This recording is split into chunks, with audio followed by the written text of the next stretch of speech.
Wakil Presiden Gibran Rakabuming Raka mengatakan reshuffle Kabinet Merah Putih yang dilakukan pekan lalu sudah dipertimbangkan matang, termasuk dari sisi kinerja para menteri oleh Presiden Republik Indonesia Prabowo Subianto.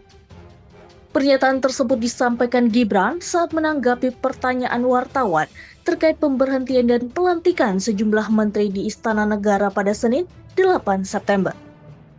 Menurut Gibran, semua pertimbangan dari berbagai aspek sudah dipikirkan Prabowo sebelum melakukan reshuffle beberapa waktu lalu. Gibran juga menjelaskan reshuffle dilakukan agar pelayanan publik sebagai mesin pemerintahan dapat bekerja lebih optimal. Gibran berharap para menteri dan wakil menteri yang baru dilantik dapat menunjukkan kinerja terbaiknya. Sebelumnya, Presiden Prabowo Subianto memberhentikan beberapa menteri, di antaranya Sri Mulyani Indrawati sebagai Menteri Keuangan, Budi Aris Setiadi sebagai Menteri Koperasi, serta Dito Aryo Tejo sebagai Menteri Pemuda dan Olahraga. Sebagai pengganti, Presiden melantik Purbaya Yudi Sadewa sebagai Menteri Keuangan, Ferry Juliantono sebagai Menteri Koperasi, serta Ivan Yusuf sebagai Menteri Haji dan Umroh bersama wakilnya Dhanil Azhar. Untuk posisi Kepala Badan Pelindungan Pekerja Migran Indonesia atau BP2MI, Presiden menunjuk Mukhtaruddin menggantikan Abdul Qadir Kardik. Sementara itu, posisi Menteri Pemuda dan Olahraga masih menunggu pengumuman resmi menggantikan Dito Aryo Tejo.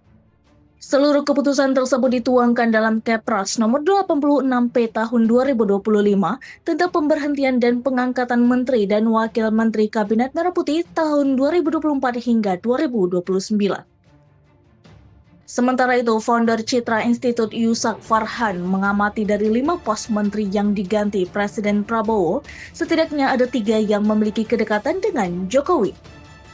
Ia menyebutkan nama-nama seperti Dito Aryo Tejo yang sebelum reshuffle menjabat Menteri Pemuda dan Olahraga.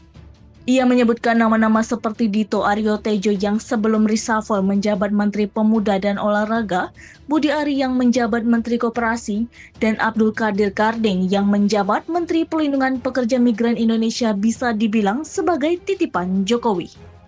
Dosen Fisip Unpam itu memperkirakan reshuffle kemarin menandakan sikap Presiden Prabowo dalam mengelola pemerintahan. Ia menilai sebagai kepala negara sekaligus kepala pemerintahan, Prabowo sudah mulai mengikis pengaruh Jokowi. Sementara itu, Ketua Umum Relawan Jokowi, We Love Jokowi, Yanes Yosua Frans merasa gusar mendengar kabar pencopotan Budi Aris Setiadi dari jabatannya sebagai Menteri Koperasi. Pencopotan Budi Ari ini tentu tidak hanya membuat kaget yang bersangkutan, melainkan juga para relawan Jokowi. Mewakili para relawan, Yanes mengecam tindakan Prabowo yang melakukan reshuffle terhadap salah satu loyalis Jokowi, Budi Ari.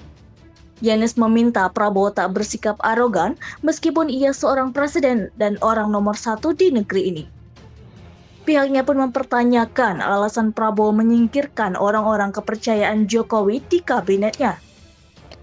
Ia pun meminta Prabowo untuk kembali mengingat upaya yang telah dilakukan Jokowi dan para relawannya dalam mendukung Prabowo.